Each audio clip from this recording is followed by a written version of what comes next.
त्या रात्री मी खूप वेळ निळ्या फाईलकडे पाहत बसलो होतो. बाहेर पाऊस थांबला होता, पण छपरावरून अजूनही पाण्याचे थेंब खाली पडत होते आणि त्या आवाजात एक विचित्र शांतता मिसळली होती. घरात फक्त भिंतींवरचं जुनं घड्याळ टिकटिक टिकटिक करत होतं आणि त्या आवाजात मला माझं स्वतःचं एकटेपण आणखी स्पष्ट ऐकू येत होतं. मी हळूहळू फाईल उघडली. आत जुने कागद, जमिनीची कागदपत्रं, बँकेच्या एफ-डीच्या कॉप्या आणि शेवटी माझ्या वकिलानं तयार केलेलं नवीन मृत्यूपत्र होतं. त्या कागदांवर काही नवीन नावे होती आणि काही जुनी नावे पूर्णपणे खोडलेलीही होती. माझ्या स्वतःच्या मुलांची नावं. काही क्षण मी त्या खोडलेल्या नावांकडे पाहत राहिलो. विचित्र गोष्ट म्हणजे त्या क्षणी मला राग येत नव्हता, दुःखही फार उरलं नव्हतं. कारण जे दुःख रोज थोडं थोडं मरत राहतं ना, ते शेवटी माणसाला रडायलाही सोडत नाही. मी खुर्चीत मागे टेकलो आणि नकळत माझं मन पुन्हा भूतकाळात गेलं. 1978 साल. त्या वेळेला समीर फक्त 22 वर्षाचा होता. हुशार होता, मेहनती होता, मोठी स्वप्न पाहणारा मुलगा होता. त्याला अमेरिकेला जाऊन MBA करायचं होतं. त्या काळी आमच्या गावात कुणाचं मूल हे परदेशात शिकायला जाणं म्हणजे खूप मोठी गोष्ट समजली जायची. लोक माझ्याकडे बघून म्हणायचे, "वा रे माधवराव, तुमचा मुलगा तर मोठा अधिकार होणार." आणि ते ऐकलं की माझी छाती अगदी अभिमानाने भरून यायची. मला वाटायचं माझं आयुष्य सफल झालं. पण त्या स्वप्नांची किंमत खूप मोठी होती. 6 लाख रुपये. त्या काळात माझ्यासाठी ती रक्कम म्हणजे डोंगरासारखी होती.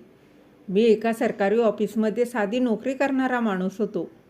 महिन्याचा पगार घरखर्चात आणि मुलांच्या शिक्षणात संपून जायचा. सुधा खूप समजूतदार होती. ती प्रत्येक रुपया अगदी जपून वापरायची. जुन्या साड्या पुन्हा शिवून वापरायची. दिवाळीत स्वतःसाठी नवीन साडी घेतली नाही तरी मुलांना नवीन कपडे आवर्जून घ्यायची. पण त्या दिवशी जेव्हा समीरनं अमेरिकेच्या कॉलेजचं लेटर माझ्या हातात ठेवलं ना, तेव्हा माझ्या डोळ्यात पाणी आलं होतं. मला वाटलं होतं माझा मुलगा माझी स्वप्न पूर्ण करणार आहे. त्या रात्री आम्ही दोघं छतावर बसलो होतो. आकाशात चंद्र होता आणि थंड वाराही वाहत होता. समीर माझ्याकडे बघून म्हणाला, "बाबा, जर पैसे जमत नसतील तर काही हरकत नाही. मी इथेच काहीतरी करतो." पण त्या क्षणी माझ्या अहंकाराला ते मान्य नव्हतं. मला वाटलं जर मी मुलाचं स्वप्न पूर्ण करू शकलो नाही तर मी बाप कसला. मी त्याच्या खांद्यावर हात ठेवून म्हणालो, "तू फक्त अभ्यास कर बेटा, पैशांची काळजी तू अजिबात करू नकोस." आणि दुसऱ्या दिवशी मी गावातल्या जुन्या घरासमोर जाऊन उभा राहिलो. ते घर फक्त घर नव्हतं, माझं संपूर्ण बालपण त्या भिंतींमध्ये होतं. अंगणात एक मोठं चिंचेचं झाड होतं. त्या झाडाखाली माझे वडील संध्याकाळी बसून बिडी ओढायचे. आई तिथेच पापड वाळत घालायची. पावसाळ्यात त्या मातीचा सुगंध अगदी संपूर्ण घरभर पसरायचा.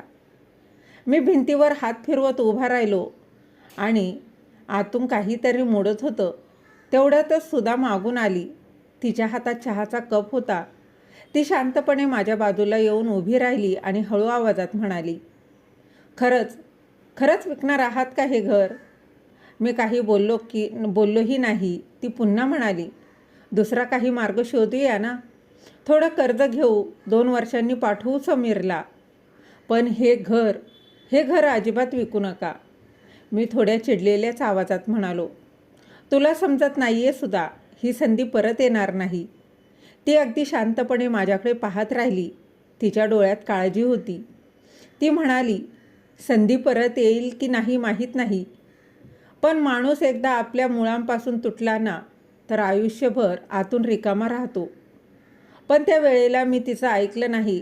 कारण मी त्यावेळी फक्त बाप होतो, माणूसच राहिलो नव्हतो. काही दिवसांनी आम्ही रजिस्ट्रेशन ऑफिसमध्ये बसलो होतो. समोर कागद ठेवले होते. दलाल सतत बोलत होता, "माधवराव, आता सही करा, वेळ जाते." माझ्या हातात पेन होतं, पण हात अगदी थरथरत होते. सही करताना माझ्या डोळ्यांसमोर माझे वडील उभे राहिले. त्यांचा आवाज कानात घुमत होता, "हीच जमीन, हे घर कधीही सोडू नकोस बेटा." पण तरीही मी सही केली. त्या दिवशी घरी परत येताना मी पूर्ण रस्ता शांत होतो. सुद्धा शांत, काहीही बोलत नव्हती. घरी आल्यावर मी थेट अंगणातल्या खुर्चीत जाऊन बसलो. संध्याकाळ होत होती. आकाश लालसर झालं होतं. शेजारच्या मंदिरातून आरतीचा आवाज येत होता आणि त्या क्षणी अचानक माझ्या डोळ्यातून पाणी आलं. मी पहिल्यांदाच सुधासमोर रडलो. ती माझ्याजवळ आली आणि शांतपणे माझ्या डोक्यावर हात फिरवत म्हणाली, इतकंही तुटून जाऊ नका. मुलासाठी केलं ना हे सगळं. एक दिवस तो समजून घेईल. आणि त्या एका वाक्यावर मी पुन्हा स्वतःला सावरलं. कारण त्या काळात आम्हा दोघांचं आयुष्यच मुलांभोवती फिरत होतं. समीर अमेरिकेला गेला. पहिल्या काही महिन्यात तो दर आठवड्याला फोन करायचा. बाबा, इथलं सगळं खूप वेगळं आहे. आई, मला तुझ्या हातचं जेवण आठवतंय. आम्ही दोघं तासनतास त्याच्याशी बोलायचो. सुद्धा त्याच्यासाठी लाडू करून पार्सलही पाठवायची. मी त्याला जास्त पैसे लागले तर ओव्हरटाईम करायचो. पण हळूहळू त्याचे फोन कमी होत गेले. आधी आठवड्यातून एकदा, मग महिन्यातून एकदा आणि मग फक्त कामापुरते. आणि आम्ही दोघं प्रत्येक वेळी स्वतःला समजवायचो, मुलगा मोठा होतोय, व्यस्त असेल. पण खरं सांगू, त्या दिवसापासून आमच्यातलं काहीतरी हळूहळू रिकामं व्हायला लागलं होतं. आम्ही तेव्हा समजलो नाही. पण त्या दिवशी जेव्हा मी माझं घर विकलं ना, तेव्हा खरं तर मी फक्त घर विकलं नव्हतं, मी माझ्या आयुष्याचा आधारच विकून टाकला होता. घर विकल्यानंतरचे काही दिवस आमच्या आयुष्यात खूप विचित्र शांततेत गेले. बाहेरून सगळं पूर्वीसारखंच दिसत होतं, पण आतून आम्ही दोघं पूर्ण बदललो होतो. समीर अमेरिकेला जाण्याच्या तयारीत होता. घरात त्याच्या बॅगा भरल्या जात होत्या, नवीन कपडे घेतले जात होते. नातेवाईक येऊन त्याचं कौतुक करत होते. वा माधवराव, मुलगा परदेशात जातोय म्हणजे तुमचं नशीब मोठं आहे. आणि मी प्रत्येक वेळी अगदी हसत मान हलवायचो. पण त्या हसण्यात कुठेतरी एक रिकामेपणा होता. कारण रोज सकाळी उठल्यावर अंगणात उभं राहून मला त्या जुन्या घराची आठवण यायची. नकळत माझे पाय अजूनही त्या दिशेने वळायचे, जिथे आता दुसऱ्यांचं कुलूप आता तेथे लागलं होतं. एकदा तर मी चुकून तिथपर्यंत चालत गेलो आणि दूर उभा राहूनच बराच वेळ त्या घराकडे पाहत राहिलो. नवीन मालकानं भिंतींना रंगही दिला होता. अंगणातलं चिंचेचं झाड आता तोडून टाकलं गेलं होतं. जिथे माझी आई तुळशीला पाणी घालायची, तिथे आता मोटरसायकल उभी होती. आणि त्या क्षणी मला पहिल्यांदाच जाणवलं की काही गोष्टी विकल्या जात नाहीत, त्या तुटतात. समीरच्या जाण्याचा दिवस जवळ आला तसं सुद्धा आणखी शांत व्हायला लागली. ती दिवसभर त्याच्यासाठी पदार्थ बनवत बसायची. कधी चकल्या, लाडू, शंकरपाळे, चिवड्या. जणू तिच्या हातच्या चवीतून ती मुलाला स्वतःचं प्रेम बांधून देत होती. रात्री ती कपडे घडी करत बसायची आणि मध्येच थांबून समीरच्या शर्टावरून हलकासा हात फिरवायची. एकदा मी तिला विचारलं, काय झालं? तर ती हसली आणि म्हणाली, काही नाही, फक्त असं वाटतंय की घरातला आवाज कमी होणार. त्या एका वाक्यात एका आईची भीती होती, पण आम्ही दोघांनी ती भीती मनातच दाबून ठेवली. समीर आता विमानतळावर निघाला. त्या दिवशी मुसळधार पाऊस पडत होता. रस्त्यावर धुकं पसरलं होतं. गाडीच्या काचांवर सतत पावसाचे थेंब पडत होते. समीर उत्साहात होता, भविष्याच्या स्वप्नांनी भरलेला होता. पण सुद्धा पूर्ण रस्ता शांत होती. विमानतळावर शेवटी समीरनं आम्हाला मिठी मारली आणि म्हणाला, बाबा, मी परत येईन तेव्हा तुम्हाला मोठं घर घेऊन देईन. मी हसलो आणि त्याच्या पाठीवर थाप मारली. पण सुद्धा त्याचा चेहरा दोन्ही हातांनी धरून बराच वेळ त्याच्याकडं पाहत राहिली. तिच्या डोळ्यात पाणी होतं. समीर आत गेला आणि तो नजरेआड झाला तसं सुद्धा अचानक माझ्या खांद्यावर डोकं ठेवून रडायला सुरुवात केली. त्या दिवशी मला पहिल्यांदाच समजलं की आई मुलांना जन्म फक्त शरीराने देत नाही, ती त्यांना प्रत्येक श्वासात जगत असते. समीर गेल्यानंतर घर खूप रिकामं वाटायला लागलं. रात्री जेवताना सुद्धा नकळत 3 ताटं काढायची आणि मग स्वतःचं एक परत ठेवून द्यायची. रविवारच्या सकाळी ती समीरचं आवडते पोहे बनवायची आणि मग आठवायचं की तो आता हजारो किलोमीटर दूर आहे. पण तरीही आम्ही अगदी आनंदात होतो. कारण आम्हाला वाटत होतं की मुलाचं भविष्य घडत आहे. आणि त्या समाधानासाठी आम्ही स्वतःच्या रिकामेपणाकडे दुर्लक्ष करत होतो. काही वर्षांनी सोनलच्या लग्नाचा विषय निघाला. सोनल खूप समजूतदार मुलगी होती. लहानपणापासून घरातल्या परिस्थितीची तिला जाणीव होती. सुधा आजारी असली की ती स्वयंपाक करायची, माझ्या ऑफिसची बॅग तयार करून ठेवायची, आकाशला अभ्यासाला बसवायची. पण मुलगी कितीही समजूतदार असली तरी तिच्या लग्नाच्या वेळी बापाचं मन हळवं होतंच. आम्हाला एक मोठं स्थळ आलं. मुलगा शहरात इंजिनियर होता. घर मोठं होतं, लोक प्रतिष्ठित होते.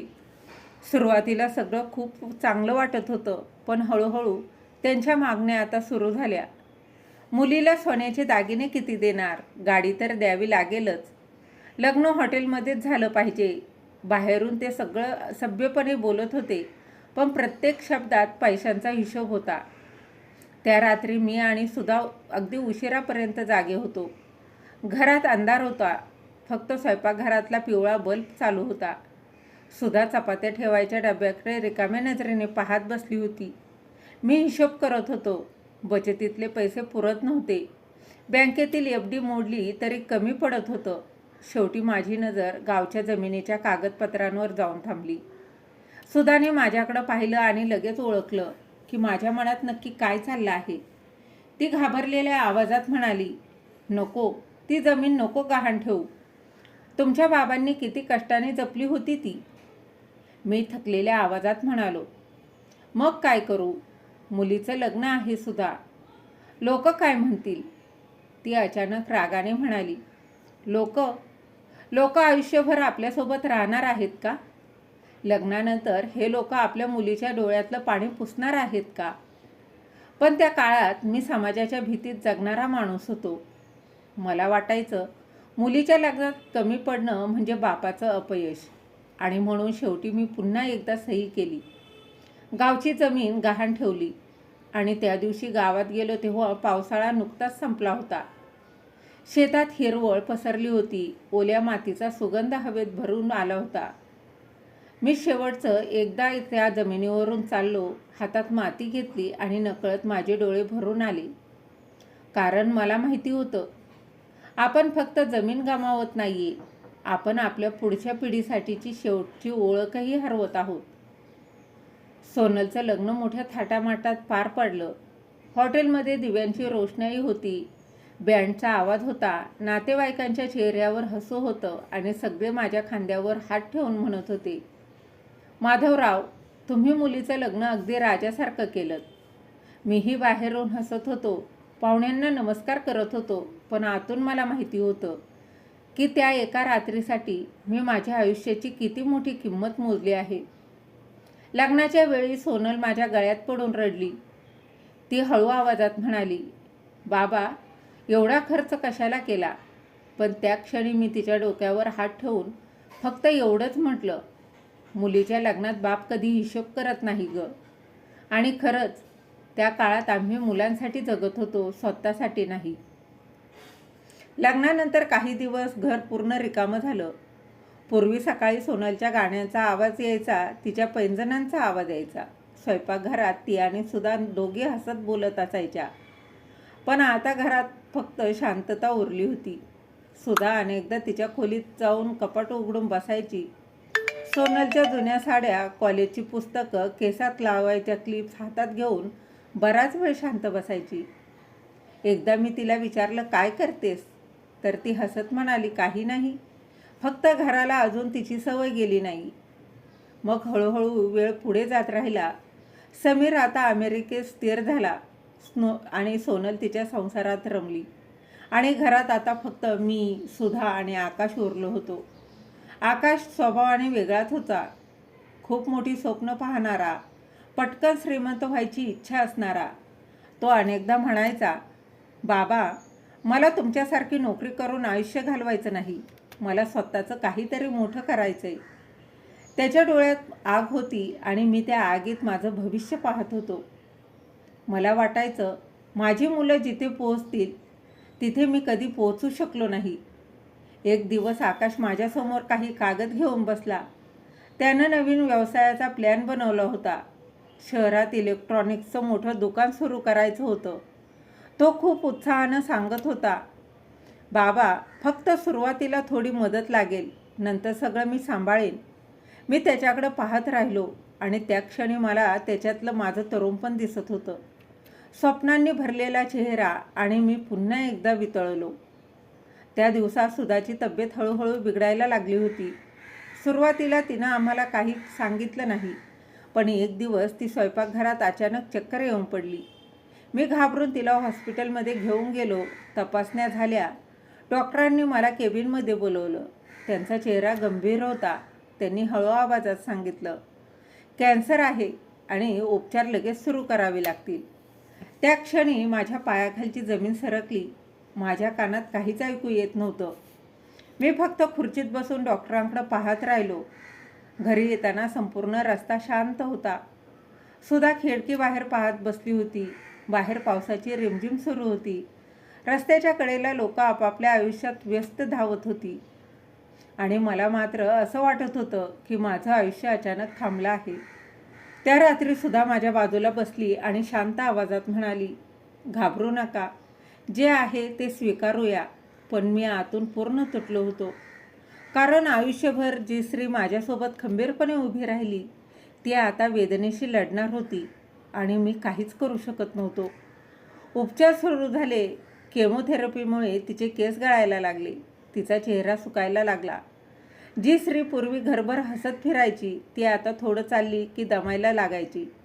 पण आश्चर्य म्हणजे त्या अवस्थेतही तिची काळजी स्वतः नव्हती. ती अजूनही मुलांसाठीच विचार करत होती. समीरला फोन करून विचारायची, तू जेवलास का? सोनलला सांगायची, सासरी सगळ्यांची काळजी घे. आणि आकाशला सतत धीर द्यायची, तुझं दुकान नक्की चालेल. एक दिवस आकाश पुन्हा माझ्याकडे पैशांची मागणी करण्यासाठी आला. आणि त्याला व्यवसायासाठी मोठी रक्कम हवी होती. मी शांत बसलो होतो, कारण एका बाजूला सुधाचे उपचार होते आणि दुसऱ्या बाजूला मुलाचं स्वप्न. त्या रात्री मी कपाटातून माझ्या प्रायव्हेट फंडाचे कागद बाहेर काढले. सुधा बेडवर पडली होती. तिच्या हातात सलाईन लावलेलं होतं. तिनं माझ्या हातातले कागद पाहिले आणि लगेच समजलं. ती खूप वेळ शांत राहिली आणि मग हळू आवाजात म्हणाली, हे पैसे आपल्या म्हातारपणासाठी आहेत. मी नजर चुकवत म्हणालो, आकाशचं आयुष्य उभं राहिलं पाहिजे. ती काही क्षण माझ्याकडे पाहत राहिली. तिच्या डोळ्यात पाणी होतं, पण आवाज खूप शांत होता. ती म्हणाली, तुम्ही आपल्या मुलांना मुलं समजता आहात की ATM? आणि त्या एका वाक्यानं मी हादरलो. मला रागही आला. मी थोड्या मोठ्या आवाजात म्हणालो, तू असं कसं बोलू शकतेस? आपली मुलं आहेत ती. ती हसली, पण त्या हसण्यात खूप वेदना होत्या. ती म्हणाली, हो, मुलं आहेत म्हणूनच सांगते. प्रेम करा त्यांच्यावर, पण स्वतःला संपवून नका. पण त्यावेळी मी तिचं ऐकलं नाही. दुसऱ्या दिवशी मी प्रायव्हेट फंड तोडला आणि आकाशच्या हातात 8 लाख रुपयांचा चेक ठेवला. त्या दिवशी आकाशच्या चेहऱ्यावर आनंद होता. तो मला मिठी मारून म्हणाला, बाबा, तुम्ही बघा, एक दिवस मी तुम्हाला खूप मोठं नाव मिळवून देईन. मी हसलो, पण माझ्या मागे उभी असलेली सुधा मात्र शांत होती. तिच्या डोळ्यात एक भीती होती. जणू तिला भविष्यात काय होणार आहे हे आधीच दिसत होतं. आकाशचा व्यवसाय सुरू झाला आणि सुरुवातीचे काही महिने घरात पुन्हा थोडा उत्साह परत आला. तो रोज नवीन नवीन योजना सांगायचा. दुकानात किती ग्राहक आले, किती माल विकला गेला, कोणत्या कंपनीची एजन्सी मिळणार आहे, हे सगळं मोठ्या उत्साहानं बोलायचा. मी आणि सुधा दोघंही त्याचं बोलणं ऐकून आनंदी व्हायचो. कारण आईवडिलांना स्वतःच्या सुखापेक्षा मुलाच्या चेहऱ्यावरचं समाधान जास्त महत्त्वाचं वाटतं. पण त्या सगळ्या आनंदाच्या मागे एक गोष्ट हळूहळू शांतपणे वाढत होती, सुधाची वेदना. केमोथेरपीनंतर ती खूप अशक्त व्हायची. रात्री अनेकदा तिला तापही यायचा. कधी अचानक उलट्या व्हायच्या, कधी इतका त्रास व्हायचा की ती शांतपणे उशीमध्ये चेहरा लपवून रडायची. पण दिवसा मुलांसमोर ती कधीच स्वतःचं दुःख दाखवायची नाही. एकदा तर मी रात्री उठलो तर ती देवासमोर बसून होती. तिच्या हातात जपमाळ होती आणि डोळ्यात पाणी होतं. मी घाबरून विचारलं, काय झालं? तर ती पटकन डोळे पुसत म्हणाली, काही नाही, फक्त देवाला एवढंच सांगत होते की मुलांच्या आयुष्यात दुःख येऊ देऊ नको. त्या क्षणी मला स्वतःची लाज वाटली. कारण ती स्त्री स्वतः मृत्यूशी लढत होती आणि तरीही तिला स्वतःची काळजी नव्हती. ती अजूनही मुलांसाठीच जगत होती. हळूहळू समीरचे फोन आणखी कमी झाले. आधी तो महिन्यातून एकदा बोलायचा, मग 2 महिन्यांनी फोनवर. आता फोनवर नेहमी घाई असायची. बाबा मी मीटिंगमध्ये आहे, आई नंतर बोलतो, आणि कॉल कट करायचा. सुधा मात्र प्रत्येक वेळी त्याचं समर्थन करायची. अरे मोठ्या पदावर काम करतोय, व्यस्त असेल. पण फोन कट झाल्यानंतर ती बराच वेळ शांत बसून राहायची. तिच्या चेहऱ्यावरची निराशा मला स्पष्ट दिसायची, पण ती कधी बोलून दाखवायची नाही. सोनल सुरुवातीला अधूनमधून भेटायला यायची, पण तिच्याही संसाराच्या जबाबदाऱ्या वाढत गेल्या. सासरचं घर, मुलं, कार्यक्रम, आणि हळूहळू तिचं येणंही कमी झालं. एकदा सुधाचा वाढदिवस होता. पूर्वी घरात त्या दिवशी खूप उत्साह असायचा. मुलं छोट्या छोट्या गोष्टी करून तिला खुश करायची. पण त्यावर्षी संपूर्ण दिवस फोनच आला नाही. संध्याकाळी मी बाजारातून छोटा केक घेऊन आलो, मेणबत्ती लावली. आम्ही दोघां अगदी शांतपणे बसलो होतो. सुधा केक कापताना हसली. ती हसली खरी, पण तिच्या डोळ्यातलं पाणी ती लपवू शकली नाही. ती हळू आवाजात म्हणाली, पूर्वी या घरात किती आवाज असायचा ना. मी काही बोललो नाही, कारण काही शांतता अशा असतात ज्या शब्दांनी भरता येत नाही. त्या रात्री आम्ही छतावर बसलो होतो. आकाशात चंद्र होता, पण त्याभोवती ढग जमा झाले होते. थंड वारा वाहत होता. सुधा अचानक म्हणाली, माहीत आहे का, माणूस म्हातारा झाल्यावर त्याला औषधांपेक्षा माणसं जास्त लागतात. मी तिच्याकडं पाहिलं. ती पुढे म्हणाली, आपण आयुष्यभर मुलांसाठी धावलो, त्यांना कधी कमी पडू दिलं नाही, पण आपण त्यांना एक गोष्ट शिकवलीच नाही. मी विचारलं काय. ती हसली, खूप थकलेल्या हसण्यातून, आणि म्हणाली, आई वडील सुद्धा एक दिवस थकतात हे. आणि त्या वाक्यानंतर बराच वेळ आम्ही दोघं शांत बसून राहिलो. दूर कुठेतरी कुत्र्यांचा भुंकण्याचा आवाज येत होता. गावातल्या मंदिराची घंटा वाजत होती, आणि त्या शांततेत मला पहिल्यांदाच भीती वाटली. सुधाला गमावण्याची भीती. पण आयुष्य कुणासाठी थांबत नाही. काही महिन्यांनी डॉक्टरांनी स्पष्ट सांगितलं की कॅन्सर आता शेवटच्या स्टेजला पोहोचला आहे. उपचार सुरू होते, पण आशा कमी होत चालली होती. आणि त्या दिवसानंतर मी ऑफिसमधून लवकर घरी यायला लागलो. तिच्या औषधांच्या वेळा लक्षात ठेवायचो. रात्री तिला झोप लागेपर्यंत तिच्या बाजूला बसून राहायचो. पण आतून मी पूर्ण घाबरलो होतो. एक दिवस तिनं मला जवळ बसवलं. तिचा आवाज खूप कमजोर झाला होता. ती म्हणाली, एक वचन द्याल. मी लगेच म्हणालो, काहीही. ती म्हणाली, माझ्यानंतर स्वतःला पूर्णपणे एकटं करू नका. माझ्या डोळ्यात लगेच पाणी आलं. मी तिचा हात घट्ट पकडला आणि म्हणालो, तुला काहीही होणार नाही. ती हलकसं हसली. मग हळू आवाजात म्हणाली, आणि अजून एक, स्वतःसाठी थोडं जगायला शिका. त्या क्षणी मी रडायला लागलो, कारण आयुष्यभर त्या स्त्रीने स्वतःसाठी काही मागितलं नव्हतं, आणि शेवटीसुद्धा ती माझ्याच काळजीत होती. काही दिवसांनी एक पहाट आली जी माझ्या आयुष्याला कायमची रिकामी करून गेली. त्या दिवशी बाहेर हलका पाऊस पडत होता. खिडकीतून थंड वारा आत येत होता. मी तिच्या बाजूला बसलो होतो. तिचा श्वास खूप मंद झाला होता. तिनं हळूहळू डोळे उघडले आणि माझ्याकडे पाहिलं. त्या नजरेत खूप प्रेम होतं, खूप शांतता होती. ती खूप प्रयत्न करून एवढंच म्हणाली, मुलांवर राग करू नका. आणि पुढच्या काही क्षणात तिचा हात माझ्या हातात शांत झाला. त्या क्षणी बाहेर पाऊस अचानक जोरात सुरू झाला, आणि माझ्या आयुष्यातली सर्वात मोठी शांतता कायमची उतरली. सुधा गेल्यानंतर घर अक्षरशः ओसाड झालं. पूर्वीच्या घरात सकाळी तिच्या बांगड्यांचा आवाज यायचा. स्वयंपाकघरातून फोडणीचा सुगंध यायचा. देवघरातून तिचं शांत स्तोत्र ते ऐकू यायचं. आणि त्या घरात आता फक्त पंख्याचा आवाज आणि भिंतीवरच्या घड्याळाची टिकटिक उरली होती. सुरुवातीचे काही दिवस तर मला काहीच समजत नव्हतं. सकाळी उठल्यावर नकळत मी 2 कप चहा ठेवायचो. जेवताना 2 ताटं काढायचो. रात्री झोपताना तिच्या बाजूची उशी नीट करायचो. आणि मग अचानक आठवायचं, ती आता नाही आहे. तिच्या जाण्यानंतर पहिल्यांदाच मला घर किती मोठं आहे हे जाणवलं. पूर्वी हेच घर छोटं वाटायचं, कारण त्यात माणसं होती, आवाज होते, प्रेम होतं. आता प्रत्येक खोली रिकामी वाटायची. मी अनेकदा तिच्या कपाटासमोर जाऊन उभा राहिलो. तिच्या साड्यांना अजूनही तिचा हलकासा सुगंध यायचा. तिचा चष्मा टेबलावर तसाच ठेवलेला होता. देवघरातील तिची जपमाळ अजूनही तशीच लटकत होती. त्या वस्तू मला रोज सांगत होत्या की एखादा माणूस शरीराने जातो, पण त्याच्या सवयी घरात जिवंत राहतात. सुरुवातीला मुलं काही दिवस आली होती. समीर अमेरिकेतून आला होता. मोठी गाडी, महागडा फोन, महागडे कपडे. लोक त्याच्याकडे पाहून प्रभावित होत होते. तो माझ्याजवळ बसून म्हणाला, बाबा, तुम्ही काळजी करू नका, आता आम्ही आहोत.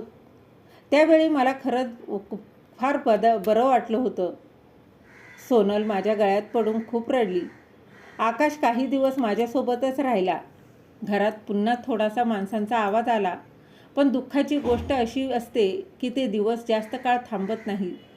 सुधाच्या 13व्यानंतर हळूहळू सगळे परत गेले. समीर म्हणाला, बाबा, ऑफिसमध्ये खूप काम आहे. सोनल म्हणाली, मुलांच्या परीक्षा आहेत. आकाश म्हणाला, दुकान सोडून जास्त दिवस राहू शकत नाही. आणि पुन्हा एकदा घरात फक्त मी आणि शांतता उरलो. पहिले काही महिने मुलं अधूनमधून फोन करायची, बाबा औषधं घेतलीत ना, जेवण वेळेवर करा. पण त्या फोनमध्ये जबाबदारी होती. आपलेपणा कमी होत चालला होता आणि माणूस शब्दांपेक्षा आवाजातील अंतर लवकर ओळखतो. मी हळूहळू एकटेपणाची सवय लावून घेत होतो. सकाळी उठायचो, अंगण झाडायचो, स्वतःसाठी साधा स्वयंपाक करायचो, पेपर वाचत बसायचो. पण संध्याकाळ सर्वात कठीण असायची, कारण ती वेळ आमची असायची. सुधा आणि मी चहा घेऊन अंगणात बसायचो. शेजाऱ्यांची मुलं खेळताना बघायचो, जुन्या गोष्टी बोलायचो. आता मी एकटाच खुर्चीत बसून चहा प्यायचो आणि समोर रिकामी खुर्ची ठेवलेली असायची. एक दिवस संध्याकाळी अचानक जोराचा पाऊस सुरू झाला. वीज गेली होती. घरातील लाईटही गेल्या होत्या. पूर्ण अंधार झाला आणि मी मेणबत्ती लावली आणि खिडकीजवळ बसलो. त्या पावसाच्या आवाजात अचानक मला सुधाचा आवाज आठवला, आल्याचा चहा करू का? त्या आठवणीने माझ्या डोळ्यात पाणी आलं. त्या रात्री मी पहिल्यांदाच मोठ्याने रडलो, कारण काही दुःख अशी असतात जी माणूस इतरांसमोर नाही, फक्त स्वतःसमोर मान्य करतो. हळूहळू माझं वय जाणवायला लागलं. गुडघे दुखायला लागले, जिने चढताना दम लागायचा. एकदा तर बाथरूममध्ये पाय घसरून मी पडलो. बऱ्याच वेळ जमिनीवरच पडून राहिलो. उठायलाही शक्ती नव्हती. त्या क्षणी मला पहिल्यांदाच भीती वाटली. जर इथेच काही झालं असतं तर कोणाला कळणार तरी. त्या रात्री मी समीरला फोन केला. तो बराच वेळ उचलत नव्हता आणि शेवटी त्यानं फोन लागला. पलीकडून त्याचा घाईतला आवाज आला, बाबा, मी मीटिंगमध्ये आहे, पटकन बोला. मी शांत आवाजात म्हणालो, आज थोडा पडलो होतो. तो 2 सेकंद शांत राहिला आणि मग म्हणाला, अरे बाबा, सांभाळून ना. ठीक आहात ना आता? हो, ठीक आहे. मग मी नंतर बोलतो. आणि त्याने फोन कट झाला. मी बराच वेळ फोनकडे पाहत राहिलो, कारण त्या क्षणी मला समजलं की काही नाती आता फक्त औपचारिक उरली आहेत. दुसऱ्या दिवशी डॉक्टरांकडे गेलो. त्यांनी तपासणी करून अगदी स्पष्ट सांगितलं, या वयात एकटं राहणं योग्य नाही. कुणीतरी सोबत असायला हवं. घरी परतल्यावर मी खूप वेळ विचार करत बसलो. बाहेर संध्याकाळ होत होती. सूर्य मावळत होता. अंगणातल्या झाडांच्या सावल्या लांब होत होत्या आणि त्या शांततेत मी पहिल्यांदा स्वतःला एक प्रश्न विचारला, आयुष्यभर ज्यांच्यासाठी सर्व काही केलं त्यांच्याकडे आता थोडा आधार मागणं चुकीचं आहे का? खूप विचार करून शेवटी मी ठरवलं की आता मुलांकडे काही दिवस जाऊन राहायचं. फार काही नको, पण फक्त घरात माणसांचा आवाज हवा होता. सकाळी बाबा चहा घ्या एवढं ऐकायचं होतं. रात्री कोणीतरी औषध घेतलीत का एवढं विचारायची इतकीच इच्छा होती. त्या रात्री मी कपाटातून एक छोटी बॅग बाहेर काढली. 2 जोडी कपडे ठेवले, सुधाचा फोटो ठेवला, औषधांची पिशवी ठेवली आणि मग बराच वेळ त्या बॅगकडे पाहत राहिलो. कारण आयुष्यभर ज्यांनी इतरांना घर दिलं तेच लोक एक दिवस स्वतःसाठी जागा शोधत फिरतात. ह्यापेक्षा जास्त मोठं दुसरं दुःख काय असणार? दुसऱ्या दिवशी सकाळी मी खूप लवकर उठलो. रात्री नीट झोपही लागली नव्हती. मनात सतत विचार सुरू होते. एकीकडे मुलाकडे जायची आशा होती, तर दुसरीकडे एक अनोळखी भीतीही होती. घरात शांतता होती. खिडकीतून सकाळचा फिकट सूर्यप्रकाश आत येत होता. अंगणात पडलेल्या पानांवर दवबिंदू चमकत होते. मी हळूहळू चहा बनवला आणि सुधाच्या फोटोपुढे कप ठेवला आणि तिच्याकडे पाहत हळू आवाजात म्हणालो, आज समीरकडे जायचा विचार करतोय, बघूया. आणि त्या क्षणी माझ्या स्वतःच्या आवाजातही एक संकोच होता. कारण आयुष्यभर स्वतःच्या मुलांसाठी सर्व काही करणारा बाप पहिल्यांदाच त्यांच्याकडे राहण्यासाठी परवानगी मागणार होता. मी सकाळी 10च्या सुमारास समीरला फोन लावला. 2 वेळा फोन वाजला, पण त्यानं उचलला नाही. 3ऱ्या वेळेला फोन लागला. पलीकडून त्याचा आईतला आवाज आला, हॅलो बाबा. मी काही क्षण शांत राहिलो. मग हळू आवाजात म्हणालो, बेटा, डॉक्टर म्हणत होते की आता एकटं राहणं बरं नाही, म्हणून विचार करत होतो काही दिवस तुझ्याकडे येऊन राहू का. फोनच्या दुसऱ्या बाजूला अचानक शांतता पसरली. ती शांतता माझ्या छातीत उतरायला लागली. काही सेकंद कुणीच बोललं नाही. मग समीर म्हणाला, बाबा, म्हणजे तुम्ही कधी येणार म्हणताय. त्याच्या आवाजातला संकोच मला लगेच जाणवला. मी स्वतःला सावरतच म्हणालो, जास्त नाही रे, फक्त काही दिवस.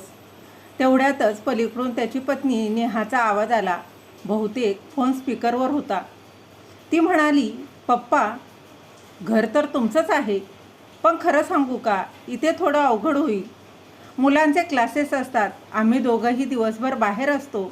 तुम्ही दिवसभर एकटे पडाल. तुम्हाला गावात जास्त बरं वाटेल. तिचा आवाज नम्र होता, पण त्या नम्रतेत अंतर होतं. जणू ती मला थेट नाही म्हणत होती.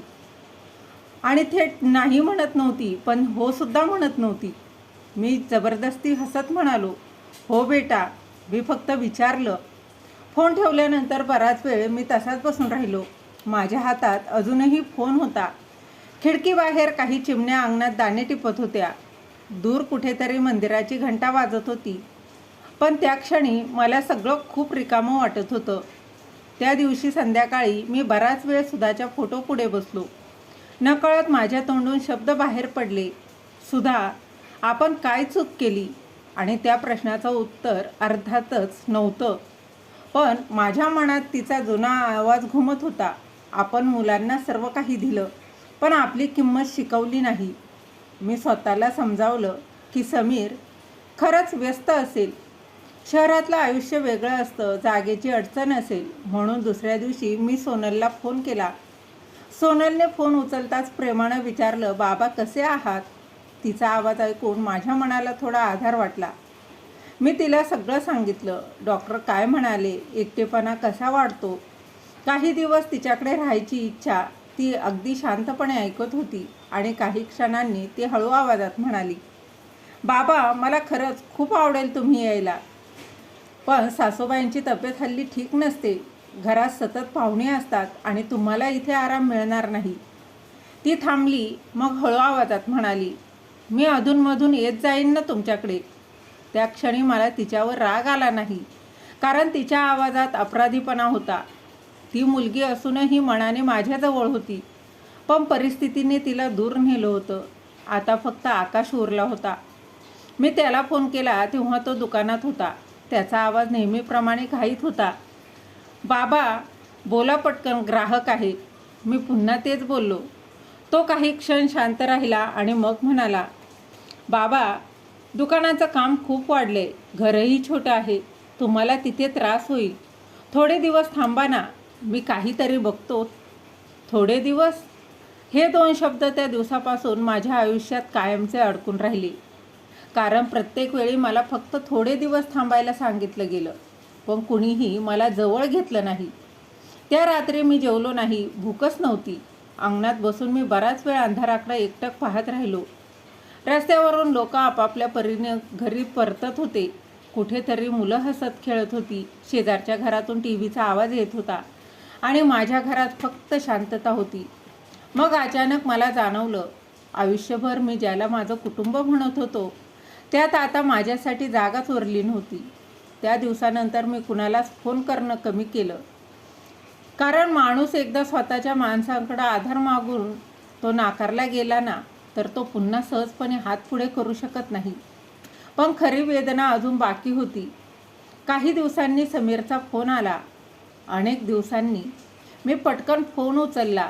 मनात एक छोटीशी आशा जागी झाली की कदाचित त्याला माझी आठवण आली असेल. आणि मी तो फोन उचलला. पण तो म्हणाला, बाबा, एक काम होतं. गावच्या जमिनीचे काही कागद लागणार आहेत. बँकेत लोनचं काम आहे. त्या क्षणी माझ्या छातीत काहीतरी तुटलं. कारण अनेक दिवसांनी आलेलं त्या फोनमध्ये बाबा तुम्ही कसे आहात हा प्रश्नच नव्हता. फक्त काम होतं, गरज होती. आणि त्या रात्री पहिल्यांदाच मी कपाटातून निळी फाईल बाहेर काढली. त्या रात्री घरात खूप शांतता होती. बाहेर थंड वारा वाहत होता, आकाशात ढग होते आणि अधूनमधून वीजही चमकत होती. मी हळूहळू कपाट उघडलं आणि आतून ती निळी फाईल बाहेर काढली. फाईलवर धुळीचा हलका थर जमा झाला होता. मी हातानं ती धूळ झटकली आणि टेबलावर बसलो. समोर सुधाचा फोटो होता. तिच्या फोटोखाली अजूनही रोजची ताजी फुलं ठेवायची माझी सवय तशीच होती. मी काही क्षण तिच्याकडं पाहत राहिलो आणि मग हळू आवाजात म्हणालो, सुधा आता मी थकलोय ग. आणि त्या क्षणी माझ्या डोळ्यात पाणी आलं. पण त्या पाण्यात राग नव्हता, फक्त खूप खोल थकवा होता. कारण माणूस जेव्हा अनोळखी लोकांकडून दुरावला जातो तेव्हा तो थोडा वेळ रडतो, पण जेव्हा स्वतःच्या मुलांकडून हळूहळू विसरला जातो तेव्हा तो आतून अगदी शांतपणे तुटत जातो. मी फाईल उघडली. आत जुनी कागदपत्र होती. घराचे कागद, जमिनीची रजिस्ट्रेशन, बँकेचे तपशील, सुधाच्या एफडीच्या कॉफ्या आणि त्या प्रत्येक कागदाला एक आठवण चिटकलेली होती. एका कागदावर समीरच्या शिक्षणासाठी घेतलेल्या कर्जाची सही होती. दुसऱ्यावर सोनलच्या लग्नासाठी गहाण ठेवलेले जमिनीची नोंद.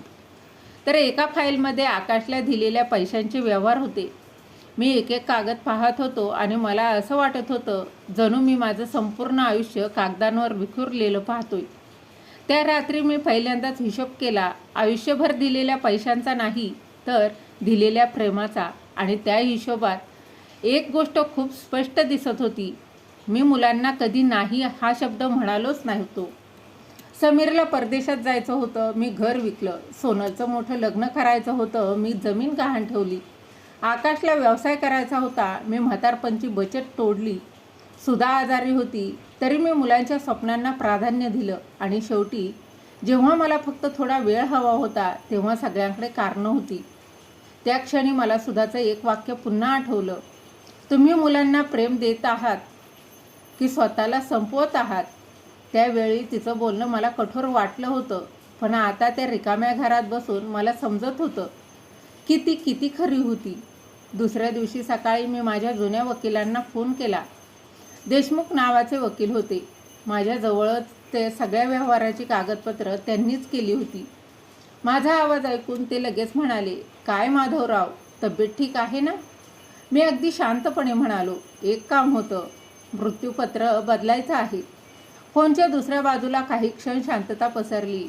मग त्यांनी हळू आवाजात विचारलं, सगळं ठीक आहे ना? मी फक्त एवढंच म्हटलं, आता काहीतरी बरोबर करायचं आहे. दुपारी ते घरी आले. बाहेर हलका पाऊस पडत होता. त्यांनी टेबलवर कागद मांडले. चष्मा लावून माझ्याकडे पाहत म्हणाले, माधवराव, नीट विचार करून निर्णय घ्या. शेवटी मुलं आहेत तुमची. मी हलकंसं हसलो, पण त्या हसण्यातही खूप वेदना होत्या. मी म्हणालो, हो, मुलं आहेत म्हणूनच इतकी वर्ष काही बोललो नाही. मग मी हळूहळू बोलायला सुरुवात केली. समीरचं नाव अर्ध्या जमिनीतून काढा. देशमुख माझ्याकडे पाहत राहिले. आकाशला जाणारे मासिक पैसे पूर्ण बंद करा. त्यांनी शांतपणे लिहायला सुरुवात केली. आणि उरलेली गावची जमीन अंजलीच्या नावावर करा. हे ऐकताच ते थोडे थांबले आणि त्यांनी विचारलं, पुतणी? मी मान हलवली.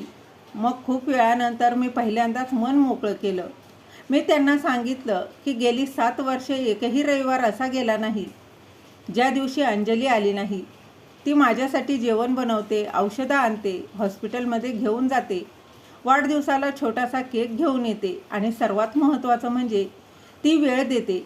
मी म्हणालो, देशमुख, रक्ताच्या नात्यांनी मला वारसा म्हणून एकटेपणा दिला आणि जिचा काही हक्क नव्हता तिने मला माणूस म्हणून जपलं. देशमुख शांत बसून ऐकत होते. मग मी पुढचं नाव घेतलं, सुधाचे दागिने सुषमाजींना द्या.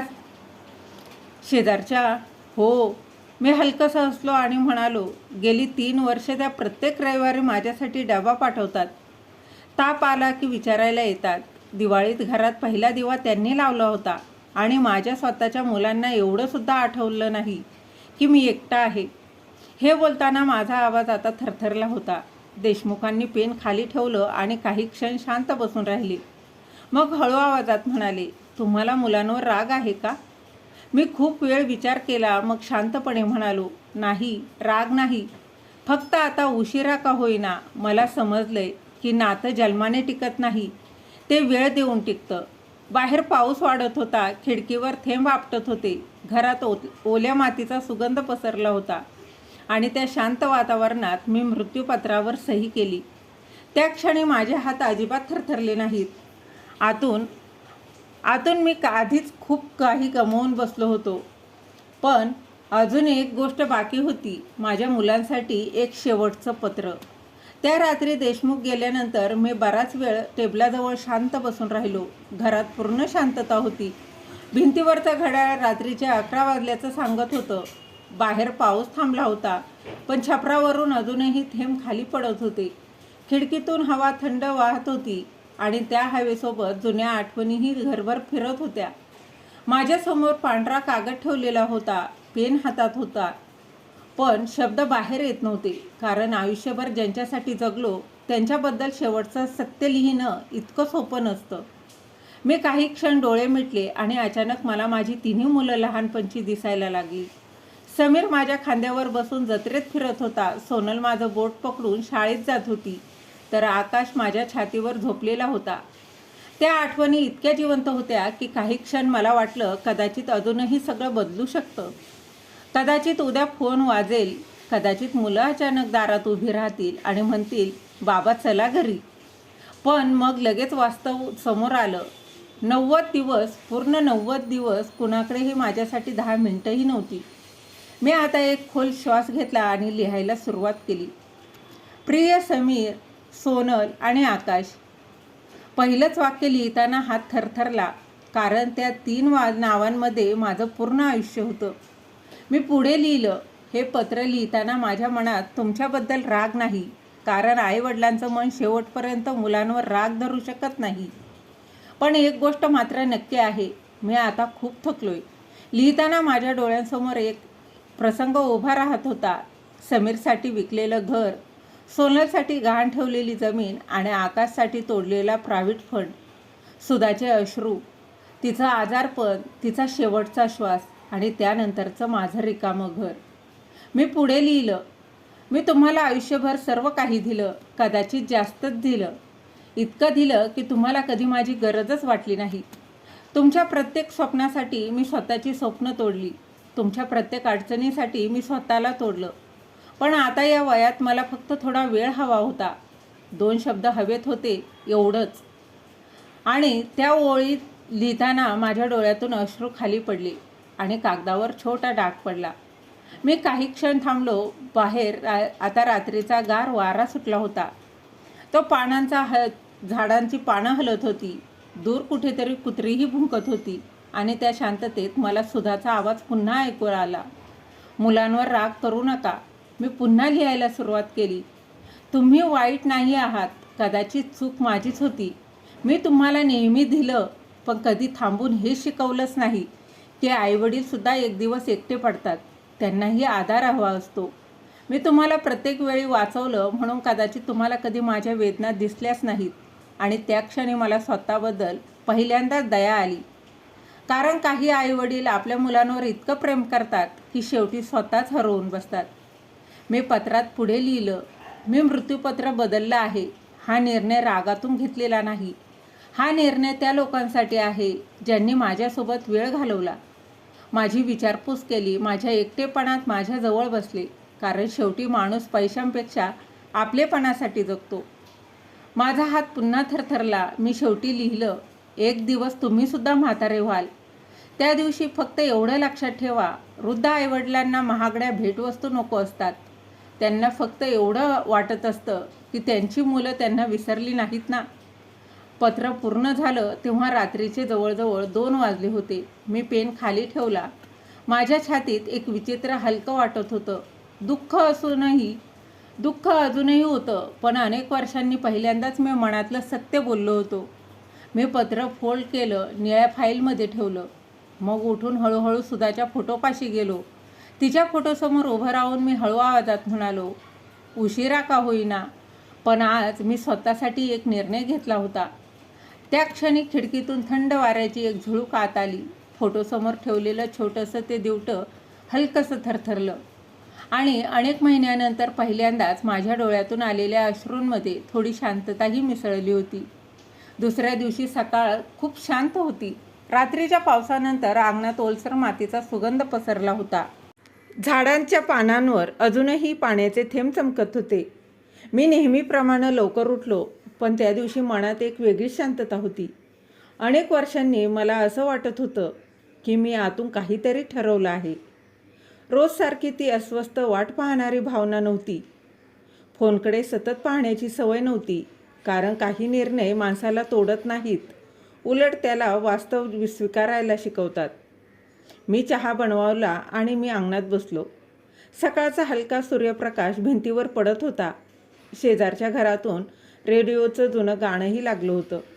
पूर्वी अशा छोट्या छोट्या गोष्टी मी लक्षातच घेत नव्हतो, कारण आयुष्यभर मी फक्त धावत राहिलो होतो, मुलांसाठी, त्यांच्या भविष्याकरता, त्यांच्या गरजांसाठी. पण आता पहिल्यांदाच मी शांत बसून सकाळ अनुभवत होतो. तेवढ्यात अंजली आली. तिच्या हातात गरम उपम्याचा डबा होता. ती आत येत म्हणाली, काका, आज तब्येत कशी आहे? मी हसून म्हणालो, आज बरं वाटतंय. ती लगेच म्हणाली, मग आज चेहऱ्यावर थोडं हसू दिसतंय. त्या एका वाक्यावर मी नकळत तिच्याकडं पाहत राहिलो, कारण स्वतःची मुलं अनेक महिन्यात माझ्या चेहऱ्याकडे एवढ्या बारकाईनं त्यांनी कधीही लक्षानं पाहिलं नव्हतं. ती स्वयंपाकघरात गेली, माझी औषधं तपासली, पाण्याची बाटली भरली आणि मग माझ्यासमोर बसून म्हणाली, काका, एक सांगू, तुम्ही आता स्वतःची काळजी घ्यायला शिका. आयुष्यभर सगळ्यांसाठी जगलात, आता थोडं स्वतःसाठी जागा. मी हलकंसं हसलो, कारण अगदी हेच वाक्य सुधानं शेवटच्या दिवसात मला सांगितलं होतं. अंजली गेल्यानंतर मी बराच वेळ विचार करत बसलो. खरंच मी आयुष्यात स्वतःसाठी काय केलं होतं? माझी स्वतःची कोणती इच्छा पूर्ण केली होती? मला नेहमी वाटायचं की चांगला बाप तो जो स्वतःला विसरतो. पण आता या वयात येऊन मला जाणवत होतं की स्वतःला पूर्णपणे संपवणं हे प्रेम नसतं.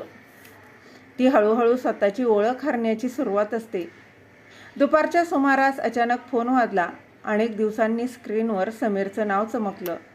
काही क्षण माझं हृदय पुन्हा जुन्यासारखं धडधडू लागलं. माणूस कितीही दुखावला गेला तरी स्वतःच्या मुलांच्या फोनने त्याच्या मनात आशा जागी होतेच. मी फोन उचलला. हॅलो बाबा. त्याचा आवाज नेहमीपेक्षा थोडा गंभीर होता. हो बेटा, बोल.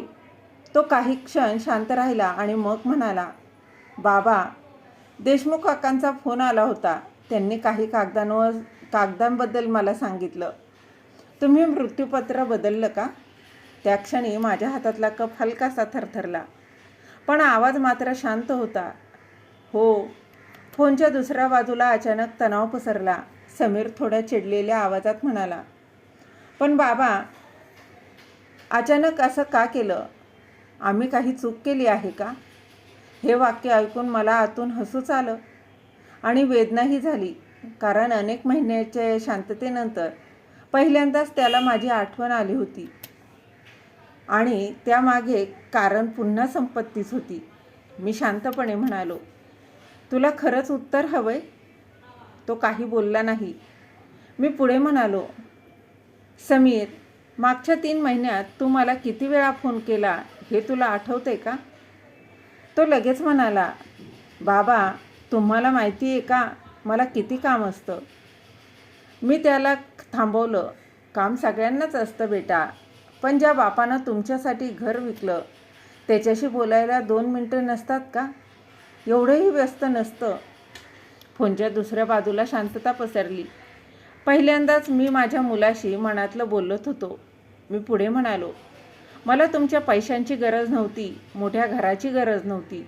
फक्त एवढं वाटायचं की दिवसातून एकदा विचारावं, बाबा कसे आहात? माझा आवाज थरथरत होता. जेव्हा मी पडलो होतो तेव्हा तू फक्त सांभाळून ना एवढंच म्हणालास. जेव्हा मला तुमच्याकडे यायचं होतं तेव्हा सगळ्यांकडे कारणं होती आणि आज मी मृत्यूपत्र बदललं म्हणून फोन आलाय. आणि हे ऐकल्यावर समीर बराच वेळ काहीच बोलला नाही. मग हळू आवाजात म्हणाला, बाबा, आमच्याकडून चूक झाली असेल. त्या क्षणी माझ्या डोळ्यात पाणी आलं, कारण त्या एका वाक्यासाठी मी कित्येक महिने वाट पाहत होतो.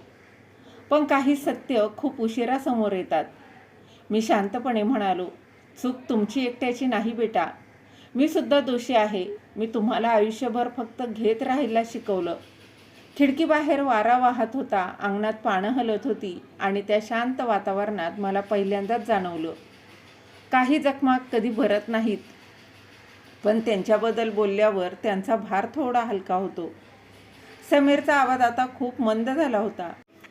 तो म्हणाला, बाबा, मी येतो तुमच्याकडे. मी काही क्षण डोळे मिटले आणि मग अगदी शांतपणे म्हणालो, येशील तेव्हा मुलगा म्हणून ये, वारसदार म्हणून नाही. फोन ठेवल्यावर नंतर बराच वेळ मी तसाच शांत बसून राहिलो. माझ्या हातात अजूनही फोन होता आणि मनात अनेक भावना एकत्र फिरत होत्या. एकीकडे हलकं वाटत होतं की इतक्या महिन्यानंतर पहिल्यांदाच समीरने मनापासून माझ्याशी बोलण्याचा प्रयत्न केला. पण दुसरीकडे मनाच्या खूप आत एक वेदना अजूनही तशीच जिवंत होती. कारण काही शब्द उशिरा मिळाले तरी ते भूतकाळ बदलू शकत नाही. बाहेर दुपारचा सूर्य आता हळूहळू कलत होता. अंगणातल्या झाडांच्या सावल्या लांब होत चालल्या होत्या. वाऱ्याने काही सुकलेली पानं जमिनीवर पडली होती आणि त्या क्षणी मला स्वतःचं आयुष्य आठवलं. माणूसही शेवटी असाच असतो. आयुष्यभर हिरव्या राहण्यासाठी हात झटत असतो आणि एक दिवस शांतपणे गळून पडतो. त्या दिवशी संध्याकाळी मी अनेक महिन्यांनी थोडा वेळ फिरायलाही गेलो. हातात काठी होती. रस्त्यावर मुलं क्रिकेट खेळत होती. एका छोट्या मुलानं चेंडू माझ्या पायाजवळ येऊन थांबला. म्हणून धावत येऊन तो उचलला आणि हसत म्हणाला, आजोबा, बॉल फेका ना. मी हलकंसं हसलो आणि चेंडू त्याच्याकडे आणि त्या छोट्या क्षणानं माझ्या मनात खूप काही हलवलं होतं. कारण लहानपणी माझी मुलंसुद्धा अशीच माझ्या भोवती फिरायची.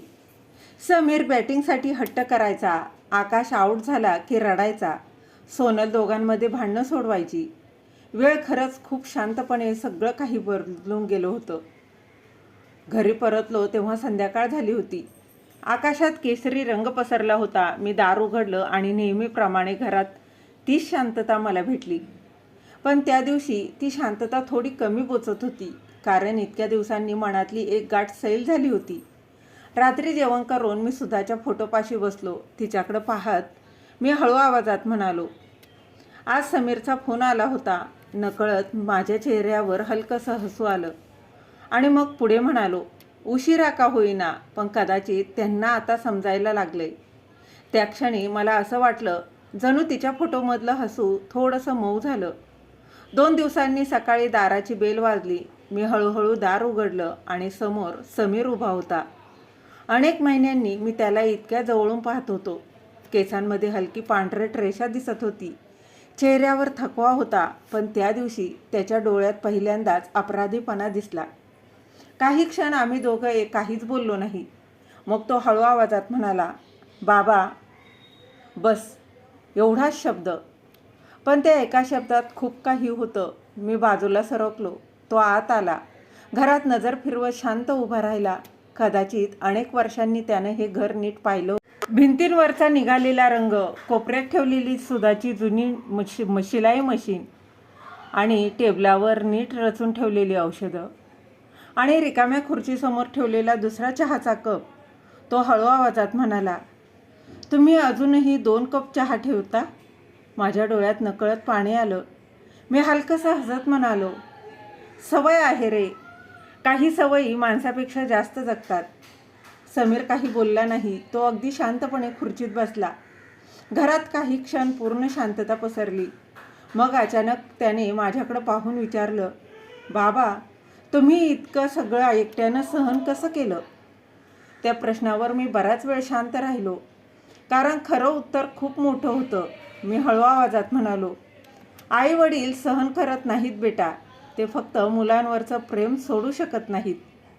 हे ऐकून त्यानं खाली मान घातली. त्याच्या डोळ्यात पाणी आलं. अनेक वर्षांनी मी माझ्या मुलाला पुन्हा लहान झाल्यासारखं पाहत होतो. तो तुटलेल्या आवाजात म्हणाला, आमच्याकडून खूप मोठी चूक झाली बाबा. मी शांतपणे त्याच्याकडे पाहत राहिलो. तो पुढे म्हणाला, आम्हाला वाटत होतं तुम्ही मजबूत आहात. तुम्हाला काही फरक पडत नाही. तुम्ही नेहमीसारखे सांभाळून घ्याल. पण आम्ही कधी विचारच केला नाही की तुम्हीसुद्धा एकटे पडू शकता. आणि त्या क्षणी मला सुधाचं वाक्य आठवलं. आपण मुलांना हे शिकवलंच नाही की आईवडीलही थकतात. समीर उठला आणि हळूच म्हणाला. हळूच माझ्याजवळ आला. मग अचानक खाली बसून त्यानं माझा हात हातात घेतले. त्याचे हात थरथरत होते आणि तो म्हणाला, एक संधी द्या ना बाबा. सगळं पूर्वीसारखं करू शकत नाही कदाचित, पण उरलेला वेळ तरी तुमच्यासोबत राहायचं आहे. माझ्या डोळ्यातून अश्रू खाली आले. कारण माणूस कितीही दुखावला गेला तरी स्वतःच्या मुलाच्या स्पर्शात त्याचं हृदय पुन्हा वितळतंच. मी त्याच्या डोक्यावर हात ठेवला आणि अनेक महिन्यांनी त्या घरात पुन्हा एकदा माणसांच्या श्वासाचा आवाज ऐकू येत होता. त्या दिवसानंतर घरात हळूहळू काही गोष्टी बदलायला लागल्या. खूप मोठा चमत्कार झाला असं नाही, सगळं अचानक पूर्वीसारखं झालं असंही नाही, पण अनेक महिन्यांनी त्या घरात पुन्हा माणसांचा स्पर्श जाणवायला लागला. समीर 2 दिवसांसाठी आला होता, पण तो त्या दिवशी पहिल्यांदाच घाईत दिसत नव्हता. पूर्वीसारखा सतत फोन, मीटिंग, लॅपटॉप यात अडकलेला नव्हता. सकाळी उठून त्याने अंगण झाडलं तेव्हा मी अगदी शांतपणे त्याच्याकडे पाहत राहिलो. कारण लहानपणी हा तोच मुलगा होता ज्याला झाडू हातात घ्यायलाही कंटाळा यायचा. वेळ खरंच माणसाला शिकवत असतो. फक्त कधीकधी तो धडा खूप उशिरा मिळतो. त्या सकाळी आम्ही दोघं अंगणात चहा घेत बसलो होतो. थंड वारा वाहत होता. झाडांच्या पानातून सूर्यप्रकाश खाली पडत होता. अनेक वर्षांनी आम्ही दोघं इतक्या शांतपणे एकत्र बसलो होतो. अचानक समीर म्हणाला, बाबा, आई गेल्यानंतर तुम्ही एकदाही आम्हाला सांगितलं नाही की तुम्हाला इतका त्रास होतोय. मी हलकंसं हसलो. बाप कधी मुलांना स्वतःचं दुःख सांगत नाही रे. त्याला नेहमी वाटत असतं आणि मुलं सुखात असली की पुरेसं असतं. तो काही क्षण शांत राहिला आणि मग म्हणाला, पण आम्ही त्याचा गैरफायदा घेतला बाबा. हे ऐकून माझ्या मनात एक वेदनादायक शांतता उतरली. कारण सत्य कधीकधी खूप साध्या शब्दात बाहेर येतं. त्या दिवशी दुपारी सोनलचा फोन आला. बहुतेक समीरने तिला सगळं सांगितलं होतं. तिचा आवाज रडल्यासारखा वाटत होता. ती म्हणाली, बाबा, माझ्याहीकडून खूप चूक झाली. मी काही बोललो नाही, कारण तिच्या आवाजातली ती वेदना मला चांगलीच जाणवत होती. ती पुढे म्हणाली, आई गेल्यानंतर मी स्वतःच्या संसारात इतके अडकले की तुम्ही एकटे पडलाय हेच माझ्या लक्षात आलं नाही. आणि त्या क्षणी मला माझी लहानशी सोनल आठवली. शाळेत जायच्या आधी ती रोज माझ्या खिशात छोटंसं चॉकलेट ठेवायची आणि म्हणायची, बाबा, ऑफिसमध्ये खा. काळानुसार माणसं बदलतात, पण आठवणी मात्र कधी बदलत नाही. मी तिला शांतपणे म्हणालो, उशिरा का होईना, पण तुला जाणवलं ना, एवढं पुरेसं आहे. ती फोनवरच रडायला लागली. आणि त्या रात्री समीर माझ्यासोबत बराच वेळ गप्पा मारत बसला. आम्ही जुन्या गोष्टी बोलत होतो. अचानक त्याची नजर भिंतीवरच्या एका जुन्या फोटोकडे गेली. त्या फोटोमध्ये आम्ही सगळे गावच्या जुन्या घरांमध्ये उभे होतो. तेच घर जे मी त्याच्यासाठी विकलं होतं. समीर बराच वेळ त्या फोटोकडे पाहत राहिला. मग हळू आवाजात म्हणाला, हे घर विकताना तुम्हाला खूप वाईट वाटलं असेल ना बाबा. मी काही क्षण शांत राहिलो. खिडकीबाहेर रात्रीचा वारा सुटला होता. दूर कुठेतरी ट्रेनचा आवाज ऐकू येत होता आणि त्या शांततेत मी हळू आवाजात म्हणालो, त्या दिवशी मला असं वाटलं होतं जणू मी माझ्या वडिलांना दुसऱ्यांदा गमावतोय. पण त्यावेळी तुझं भविष्य मला त्या घरापेक्षाही मोठं वाटलं. हे ऐकताच समीरच्या डोळ्यात पाणी आलं. तो तुटलेल्या आवाजात म्हणाला, आणि मी त्या त्यागाची किंमतच ओळखली नाही. मी त्याच्या खांद्यावर हात ठेवला. मुलं लहान असताना आईवडिलांचं प्रेम त्यांना स्वाभाविक वाटतं रे. त्याची किंमत त्यांना स्वतः आईवडील झाल्यावर समजते. त्या रात्री आम्ही दोघं खूप वेळ शांत बसून राहिलो. काही नात्यांना मोठमोठ्या शब्दांची गरज नसते, फक्त एकमेकांच्या शांततेत बसण्याची गरज असते. पुढच्या काही दिवसात आकाशसुद्धा आला. तो घरात शिरताना खूप संकोचलेला होता. त्याच्या चेहऱ्यावर अपराधीपणा अगदी स्पष्ट दिसत होता. तो माझ्यासमोर बसलाही नाही. सुरुवातीला बराच वेळ खाली मान घालून उभाच राहिला, पण अचानक मग म्हणाला, बाबा, मी तुमच्याकडे फक्त गरज पडली की आलो. मी त्यांच्याकडं पाहिलं. मी त्याच्याकडेही पाहिलं. त्याच्या डोळ्यात पाणी होतं. तो पुढे म्हणाला, तुम्ही मला व्यवसायासाठी सगळं दिलंत आणि मी तुम्हाला साधा वेळही दिला नाही. आणि त्या क्षणी माझ्या मनातलं कठोरपण हळूहळू आता विरघळायला लागलं. कारण समोर आता मोठा झालेला व्यापारी नव्हता, तर एक चूक मान्य करणारा मुलगा उभा होता. मी अगदी शांतपणे म्हणालो, पैसे परत मिळतात बेटा, पण गेलेला वेळ परत कधीच येत नाही. आणि हे ऐकून तो खाली बसला आणि माझ्या मांडीवर डोकं ठेवून रडायला लागला. अगदी लहानपणी रडायचा, अगदी तसाच. आणि त्या क्षणी अनेक वर्षांनी माझ्या घरात पुन्हा एकदा नात्यांचा आवाज परत यायला लागला. त्या रात्री मी झोपायला गेलो तेव्हा खिडकीतून थंड वारा आत येत होता. आकाशही स्वच्छ होतं. अनेक दिवसांनी पाऊस नव्हता. चंद्रप्रकाश खोलीत पसरला होता. मी हळूहळू सुधाच्या फोटोपाशी गेलो आणि तिच्याकडं पाहून हसलो. बघ सुधा, आपली मुलं परत आलीत. आणि त्या क्षणी माझ्या डोळ्यात अश्रू होते. पण यावेळी त्या अश्रूंमध्ये फक्त दुःख नव्हतं, थोडासा उशिरा मिळालेला आपलेपणासुद्धा मिसळलेला होता. पुढचे काही महिने माझ्या आयुष्यात खूप वेगळे गेले. घरात आता पुन्हा अधूनमधून माणसांचा आवाज यायला लागला होता. समीर महिन्यातून एकदा येऊ लागला. सोनल प्रत्येक रविवारी फोन करायची आणि कधीकधी मुलांना घेऊन भेटायलाही यायची. आकाश तर अनेकदा संध्याकाळी अचानक दुकान बंद करून यायचा आणि माझ्यासोबत बसून चहाही प्यायचा. बाहेरून पाहिलं असतं तर कुणालाही वाटलं असतं की सगळं पुन्हा ठीक झालं आहे. पण खरं सांगायचं तर काही नाती तुटल्यावर पुन्हा जोडली जातात, मात्र त्यावरची भेग कायम दिसत राहते. आणि त्या भेगा मला रोज दिसायच्या. समीर आता माझ्याशी खूप प्रेमानं बोलायचा. औषधं वेळेवर घेतो का तेही विचारायचा. हॉस्पिटलच्या चेकअपसाठी स्वतः गाडी घेऊन यायचा. पण कधीकधी तो अचानक शांत व्हायचा. बहुतेक त्यालाही भूतकाळ आठवत असावा, कारण माणूस स्वतःच्या चुका विसरू शकतो, पण आईवडिलांच्या डोळ्यात आलेलं एकटेपण ते कधीच विसरू शकत नाही. एक दिवस आम्ही दोघं अंगणात बसलो होतो. संध्याकाळ झाली होती. आकाश लालसर झालं होतं. झाडांवर पक्षी परत येत होते. अचानक समीर हळू आवाजात म्हणाला, बाबा, त्या दिवशी जर तुम्ही मृत्यूपत्र बदललं नसतं ना, तर कदाचित आम्हाला आमची चूक कधीच समजली नसती. मी त्याच्याकडं पाहिलं.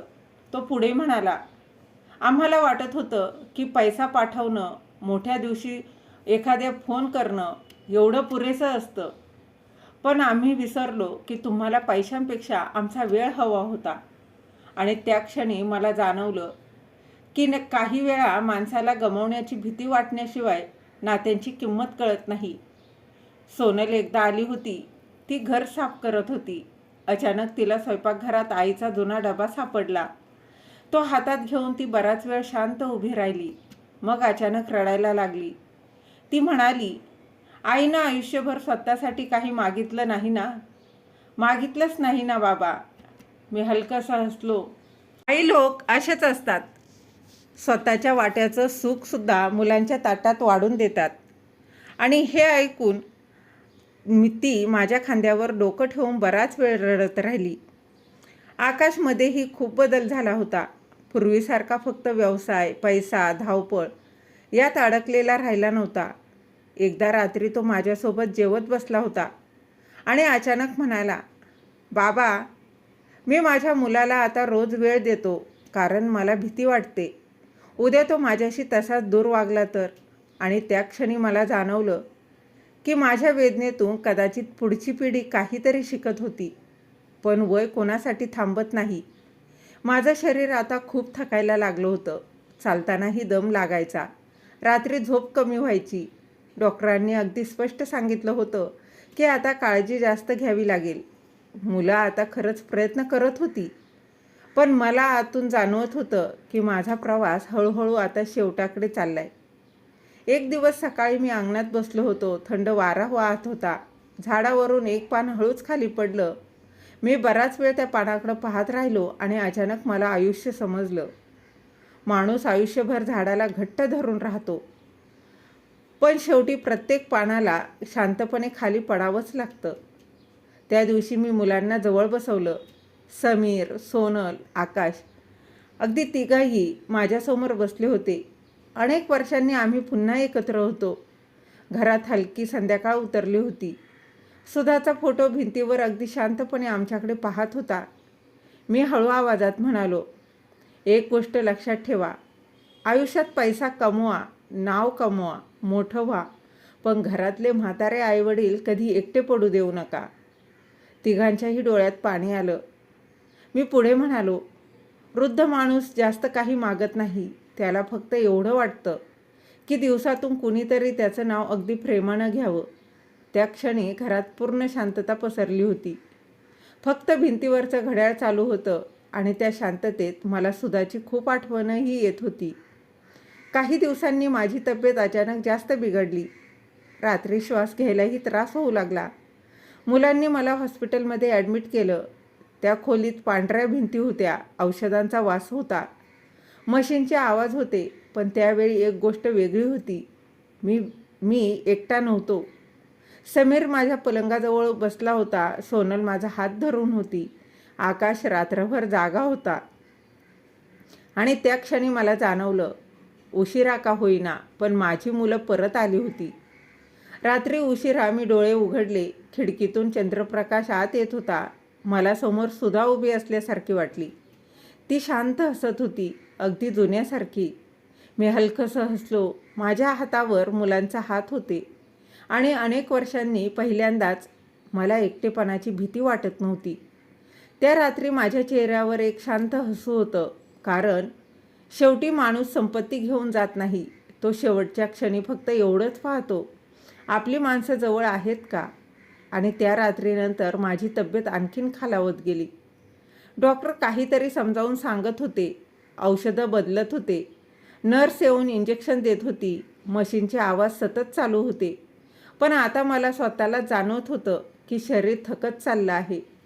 आयुष्यभर धावत राहिलेलं हे शरीर आता शांत बसायची परवानगी मागत होतं.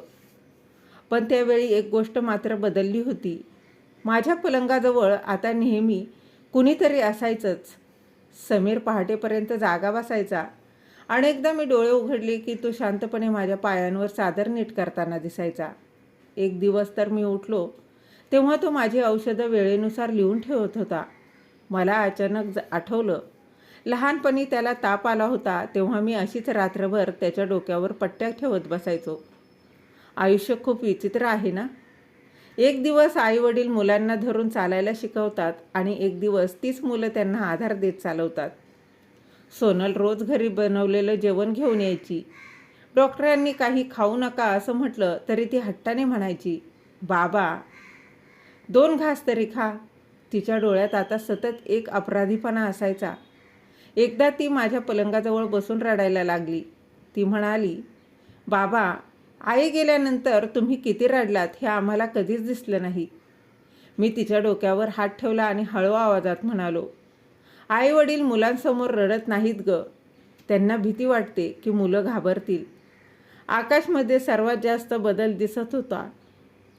पूर्वी पैशांच्या मागे धावणारा तो मुलगा आता रात्री हॉस्पिटलच्या खुर्चीवर बसून माझे पाय दाबत बसायचा.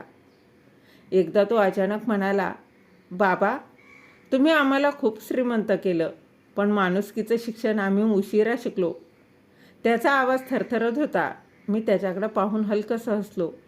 उशिरा शिकलेला धडा कधीकधी आयुष्यभर लक्षात राहतो बेटा. हॉस्पिटलच्या त्या खोलीत अनेक रात्री अशाच गेल्या. बाहेर कधी पाऊस पडायचा, कधी पहाटेचा सूर्य खिडकीतून आत यायचा. मी शांतपणे पडून राहायचो आणि माझी मुलं माझ्या भोवती फिरताना पाहायचो. त्या क्षणी मला एक गोष्ट खूप स्पष्ट समजली. माणसाला शेवटी संपत्ती, जमीन, दागिने काहीच आठवत नाहीत. त्याला फक्त माणसांचा स्पर्श आठवतो. एक दिवस रात्री उशिरा समीर माझ्याजवळ बसला होता. हॉस्पिटलमध्ये पूर्ण शांतता होती. फक्त मशीनचा हलकासा आवाज येत होता.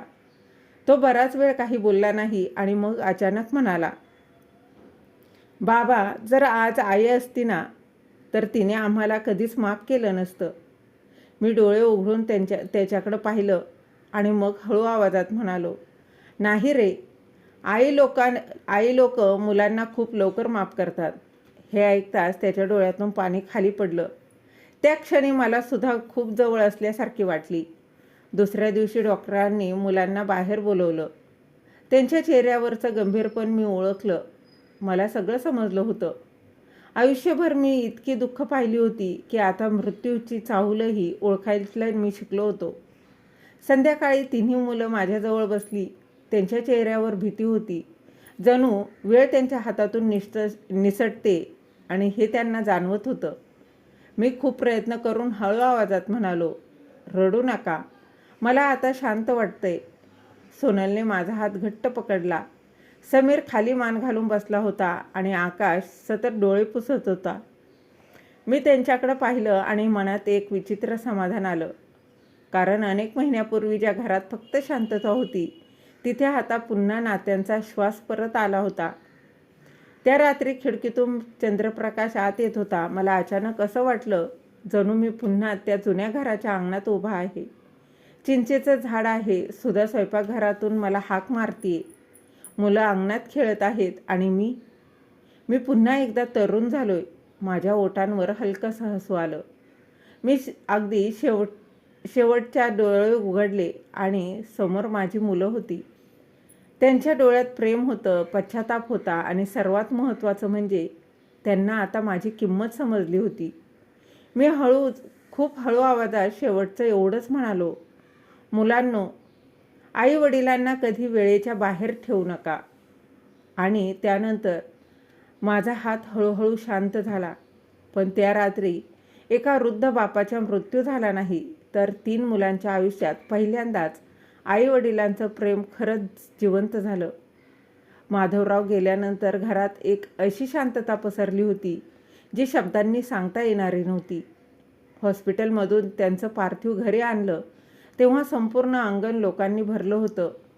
शेजारी, नातेवाईक, गावातले जुने ओळखीचे सगळे आले होते. पण त्या गर्दीतसुद्धा एक रिकामी जागा अगदी स्पष्ट जाणवत होती. घराचा आधार निघून गेला होता. सुधाच्या फोटोखाली आता माधवरावांचा फोटो ठेवला होता. दोघांच्या फोटोंसमोर दिवा शांतपणे तेवत होता. सोनल त्या फोटोकडे पाहत रडत बसली होती. समीर कोपऱ्यात शांत उभा होता आणि आकाश पहिल्यांदाच पूर्णपणे तुटलेला दिसत होता. कारण काही दुःख असे असतात जी माणसाला आतून बदलून टाकतात. अंत्यसंस्कारानंतर रात्री उशिरा तिघंही घरात बसले होते. घरातली प्रत्येक वस्तू आता अगदी वेगळंच बोलत होती. खुर्ची जिथे माधवराव रोज बसायचे, टेबलावर ठेवलेला त्यांचा चष्मा, औषधांची डबी आणि कोपऱ्यात टेकून ठेवलेली ती काठी, त्या सगळ्या वस्तूंमध्ये त्यांचं अस्तित्व अजूनही जिवंत होतं. तेवढ्यात अंजलीनं शांतपणे निळी फाईल आणून टेबलावर ठेवली. ती म्हणाली, काकांनी शेवटच्या दिवशी ही तुमच्यासाठी ठेवायला सांगितली होती. समीरनं हळूहळू फाईल उघडली. आत मृत्यूपत्र होतं आणि त्याखाली ते पत्र, तेच पत्र जे माधवरावांनी त्या पावसाळी रात्री लिहिलं होतं. समीरचे हात आता थरथरत होते. त्यानं पत्र उघडलं आणि मोठ्याने वाचायला सुरुवात केली. प्रिय समीर, सोनल आणि आकाश. पहिल्याच ओळीवर तिघांचे डोळे भरून आले. तो पुढे वाचत राहिला. मी तुम्हाला सर्व काही दिलं कारण तुमच्या आनंदातच माझं आयुष्य होतं. पण शेवटी मला समजलं की आई वडिलांना पैशापेक्षा वेळ जास्त हवा असतो. जेव्हा माणूस म्हातारा होतो ना, तेव्हा त्याला मोठ्या घराची गरज नसते. त्याला फक्त एवढंच वाटत असतं की दिवसभरातून कुणीतरी प्रेमानं त्यांचं नाव घ्यावं. घरात पूर्ण शांतता पसरली होती. फक्त समीरचा तुटलेला आवाज ऐकू येत होता. जर कधी तुमच्या आयुष्यात अशी वेळ आली की तुमची मुलं मोठी झाली, व्यस्त झाली, तर फक्त एक गोष्ट लक्षात ठेवा, त्यांना इतकं मोठं करू नका की ते तुम्हाला विसरतील. आणि हे वाक्य ऐकताच आकाश रडायला लागला. त्याने चेहरा हातात लपवला. सोनल शांतपणे अश्रू पुसत होती. त्यावर समीर पुढे वाचत राहिला. मी तुम्हाला माफ केलं आहे कारण आई वडिलांचं प्रेम शेवटी रागापेक्षा मोठं असतं. पण माझी एक शेवटची इच्छा आहे. तुमच्या मुलांना वेळ द्या आणि तुमच्या आईवडिलांना कधीही तुम्ही एकटं सोडू नका. पत्र संपलं. घरात पूर्ण शांतता होती. त्या शांततेत तिघांनाही पहिल्यांदाच त्यांच्या वडिलांचं एकटेपण अगदी पूर्णपणे जाणवत होतं. त्या रात्री कुणाला झोप लागली नाही. समीर बराच वेळ अंगणात बसून राहिला. त्याच्या डोळ्यांसमोर सतत एकच दृश्य फिरत होतं. पावसाच्या रात्री एकटा बसलेला त्याचा बाबा, फोनकडे पाहत वाट बघणारा. सोनल स्वयंपाकघरात गेली. तिने आईचा जुना डबा हातात घेतला आणि रडायला लागली. कारण तिला आठवत होतं, आई शेवटपर्यंत त्यांच्या आवडीचे पदार्थ बनवत होती आणि त्यांनी कधी विचारलंच नाही की तिची तब्येत कशी आहे. आकाश त्या रिकाम्या खुर्चीजवळ जाऊन बसला जिथे बाबा रोज चहा प्यायचे. त्याने हातानं खुर्चीवरून हलकासा हात फिरवला आणि तुटलेल्या आवाजात म्हणाला, बाबा, आम्ही खूप उशीर केला. खिडकीबाहेर पहाट होत होती. आकाश हळूहळू उजळत होतं आणि त्या घरात पहिल्यांदाच 3 मुलांना आईवडिलांचं प्रेम किती मोठं असतं हे खरंच समजलं होतं. काही महिन्यांनी त्या घरात एक नवीन गोष्ट दिसायला लागली. प्रत्येक रविवारी 3 भावंडं एकत्र जमू लागली. त्यांची मुलं अंगणात खेळू लागली. घरात पुन्हा आवाज यायला लागला. पण आता एक फरक होता. जेव्हा जेव्हा ते आपल्या मुलांना जवळ घ्यायचे तेव्हा त्यांना स्वतःचे बाबा आठवायचे. समीर आता रोज सकाळी आपल्या मुलीला शाळेत सोडवायला जायचा, स्वतः जायचा आणि सोनल दररोज सासूबाईंना स्वतः जेवण वाढायची. आकाश रात्री कितीही उशीर झाला तरी मुलांसोबत बसूनच जेवायचा. कारण एका वृद्ध बापानं मरताना त्यांना आयुष्याचा सर्वात मोठा धडा दिला होता. माणूस शेवटी पैशांनी श्रीमंत होत नाही, तो आपल्या माणसांना दिलेल्या वेळेमुळे श्रीमंत होतो. आणि त्या जुन्या घराच्या भिंतीमध्ये आजही जणू एक शांत आवाज घुमत राहतो. आईवडिलांना कधी वेळेच्या बाहेर ठेवू नका. त्यांना कधीही तुम्ही विसरू नका. तर मित्र आणि मैत्रिणींनो, तुम्हाला ही कथा कशी वाटली आणि कथा आवडली असेल तर कथेला लाईक, शेअर, सबस्क्राईब नक्की करा. भेटूया अशाच एका नवीन कथेसोबत. तोपर्यंत